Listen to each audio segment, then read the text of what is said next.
After the romance between the Labour Party and the New Nigeria People's Party, the rumoured merger between both parties has stalled. The candidate of the New Nigeria Party, NNPP, Rabi Kwankwaso, over the weekend stated he can't be a running mate to the Labour Party candidate, Peter Obi, also saying that the South-East will miss a golden opportunity if Peter Obi refuses to be his running mate. The NNPP candidate also added that the Igbos are at the bottom in politics. Reacting to the remarks by the NNPP presidential candidate, Buba Galadima highlighted that Peter Obi's best bet is to accept to be Kwankwaso's running mate and that the Labour Party candidate is suited to be vice president because of his experience in economic issues. Joining us on the show this morning to discuss the alliance between both parties and his take on recent remarks from the presidential candidate of the NNPP is Peter Obi, presidential candidate of the Labour Party. Good morning, sir. Welcome to the morning show. Good morning, and good morning for inviting me. So let's start off with those comments from Senator Rabi Kwankwaso, presidential flag bearer of the NNPP. He said several things, including the fact that the North will not vote for you, Peter Obi, that they would rather vote for a Northern candidate. He also talked about the fact that the Southeast has problems, in quotes, such that the North will not be voting for a person from the Southeast. What's your take on that? Well, the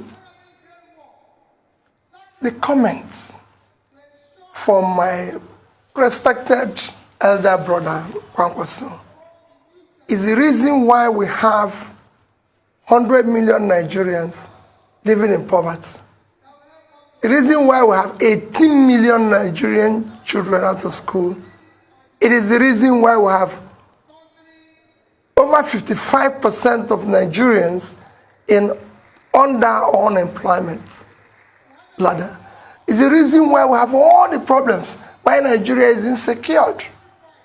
Because rather than vote for competence, we will choose to vote for incompetence based on a primitive consideration of ethnicity and religion. Tell me, today you can't travel from Abuja to Kaduna by air, by road, by train. Is it because somebody from the Southeast is in charge? You can't travel from Abuja to Minna by road. Is it because somebody from the Southeast is in charge?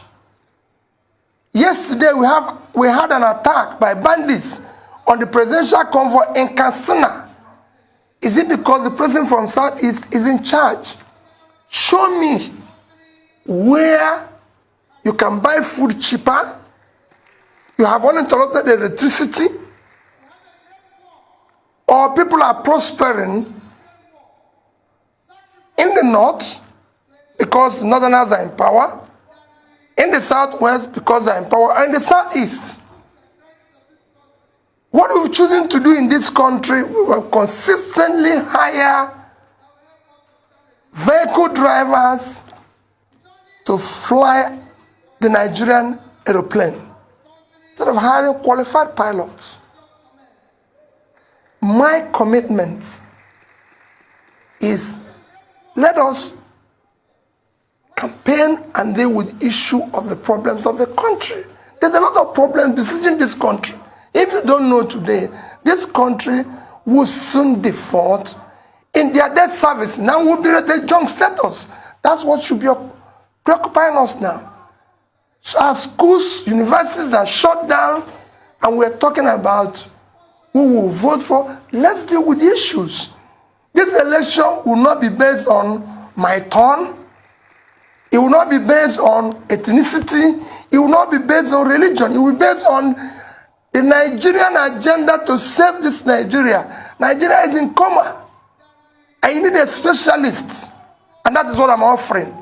To save his life or he will die. It is not about whether this person. I'm appealing to people to vote to save Nigeria. And to save Nigeria is to hire the best. I don't want people to vote for me because I'm from the Southeast. I don't want people to vote for me because I'm from South-South or I'm from southwest or northwest or northeast or north central, I want them to vote for Peter Obi because he's a Nigerian who is competent to start pulling Nigeria out of the mess it is today.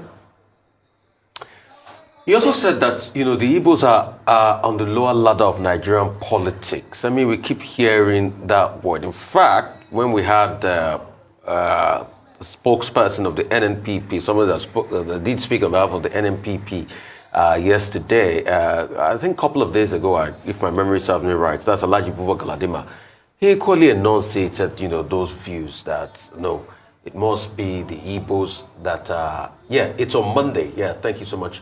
That the Igbos should be the one to be vice presidential candidate. So tell us about everything about this, NNPP partnership and everything. Is it still working or is it dead on arrival? Well, I'm not going to talk about the alliance because maybe some people are talking about alliance, but I want to look at their comments. Often a time, you see, you work here. Often a time we tend to neglect those on the lower ladder. They might be the solution. They might be the solution. And those comments are comments that should not be on the table today because we have a problem. My candidacy is actually meant to solve those problems, to stop referring those who are higher ladder because, okay, those who are higher ladder have brought us where we are. Maybe we need those on the lower ladder to be able to deal with it. And that's what, even his comment, let me take about Alhaji Babagadima's comment, which you said. He said, I am competent to be the vice president because of my knowledge of the economy. Let me tell you, Nigerian problem is the economy. So why do you want somebody who has knowledge of what the problem is to be vice? That is what I'm saying. You want to use the people who should be on reserve bank to start the match when, no. He mentioned that I have the knowledge. The Nigerian problem is the economy. It is the economy because people don't have job, because people don't have means of livelihood, you push them into criminality, into agitation, into all sorts of problems we're facing today. And that is what I'm saying, that I have the knowledge to start pulling these people out of poverty. My candidacy and the team I want to assemble, young, sharp people will start mitigating the dangers we're facing today. I will start dealing with cutting costs in order to be able to pull Nigerians out of poverty, to be able to reduce. Go and look at the world. So it is actually what is telling you what Babagadiman said. I would say is Peter Obi is qualified to be vice president. Everybody have said it, not just Babagadiman. You've heard other people like Chief Servant in Niger said, everybody said he's competent. But what is the problem of Nigeria? Economic problem. Right, so I know you're raring to get to the issues, but unfortunately identity politics is still an issue in this country. So I do also have to raise comments made by Alhaji Mahdi Shehu, chairman of the Dialogue Group, on another show on the Arise News Network, where he said that during your time as governor of Anambra, you wanted northerners working in Anambra to wear a badge of identification. Frankly, that sounds like something out of Nazi Germany, where Jews had to wear a yellow badge, and that it was only until the intervention of Senator Rabiu Kwankwaso that you then backed down from that idea. He also raised this issue that was trending on social media, an allegation that your son was the person pictured who was dressed in Biafran attire standing on the Nigerian flag. I'd like you to address those two issues. Well, I will even add that he mentioned the issue of my sponsoring IPOB. Let me tell you, I've said it. One, go and check the records and check his facts. I've never been involved in sponsoring any agitation, be it IPOB or anyone. I've never. In 2017, which I'm sure you referred, I made a comment. I said, IPOB and all other agitations are as a result of leadership failure over the years that failed to address the critical areas of development. So it was the creation of these things, were a creation of government. And I can say today that if I'm in power, I would deal decisively with all agitations through dialogue and through proper leadership. And when I finish that, if there are remnants of criminality in it, I deal with it decisively. That's what is happening everywhere. I followed issue of agitations globally. I do things with studies, and it can be dealt with. On issue of badge and identification, it's a lie. It never happened.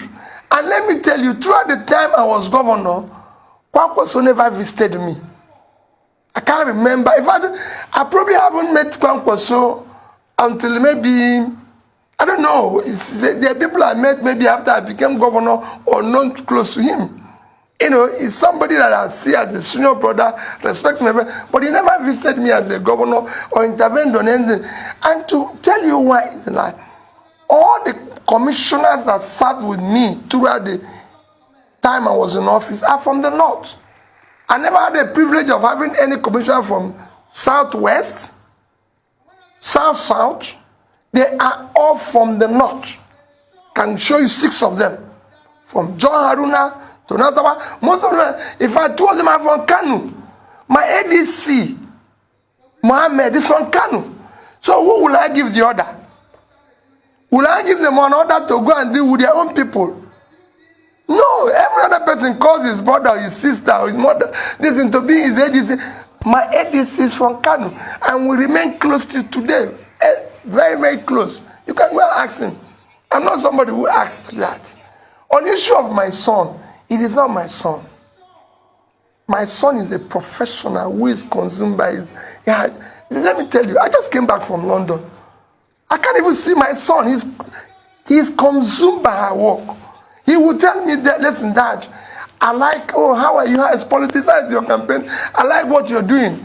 To me, I can exchange my messages with my son. My son will tell you, listen, Dad, I don't have time for this. I did this and this.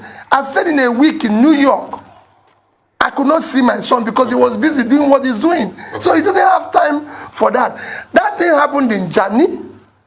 My son doesn't live in Germany, he lives in the UK. Okay. And he's consumed by his work. Okay. And I want Alaji, I can tell him, I'll bet any amount for anybody to prove or say that is my son. He's shorter.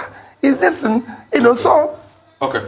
So let's go to some key issues. Social media was agog yesterday that you had a vice presidential candidate already, you know, Yusuf Dati Baba Ahmed. I mean, what's your take on that? What's your take on vice presidential candidates? And also, I'd like to ask you, since you're speaking about the issues, you were in Morocco at some point, you were in Egypt, you say you're going to study the power sector. A lot of people are saying, why don't you talk to the stakeholders here? That shows that you're not prepared for this job when you're going around to study. Okay, well, two things. The issue of vice presidential candidates, we're talking to quite a number of people. And, you know, that that they mentioned is very qualified. I wish he's the one, you know. Because what am I trying to do? It's people like him that I actually would like to work with. One, I wish I can work with somebody who is much younger, because we need to start lowering these barriers of this and bring people, younger people with fresh ideas, with have something to offer, than just keep recycling this ourselves and claiming we have been there too for several times, or is our turn, or is our children. No. We need to start dealing with. So that we're talking to, and we will announce it as soon as we're ready, and which will be very soon. On issue. So are you confirming?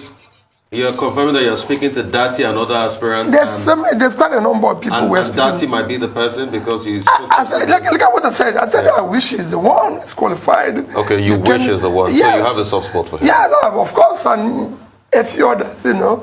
I want somebody who is competent. We need to. I said I'm building a team. Okay. Rufai, I'm building a team. That team has to be a team that is formidable, a team that cannot take, even from me as president, anything.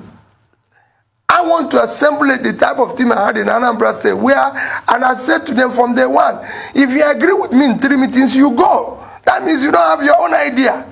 I want those who can look at my face and say, Mr. President, you're wrong. And you're wrong. Because I don't know everything. And I want to learn. Deal for you. Eh? That Yusuf Dati Baba. Oh yes, of course. If I want people that can come in there and say to me, like, oh, you're wrong, you can't do this. Because that's what we need. We need to save this country. And you can only do that with the team. On issue of my traveling, let me tell you, leadership and learning is inseparable. If they tell you somebody is doing something well, you go and learn. What are they doing? What are they not doing? And that has taken me, from the time I've started this experiment or getting involved in politics, I've been to 31 countries learning. It is important. It's critical.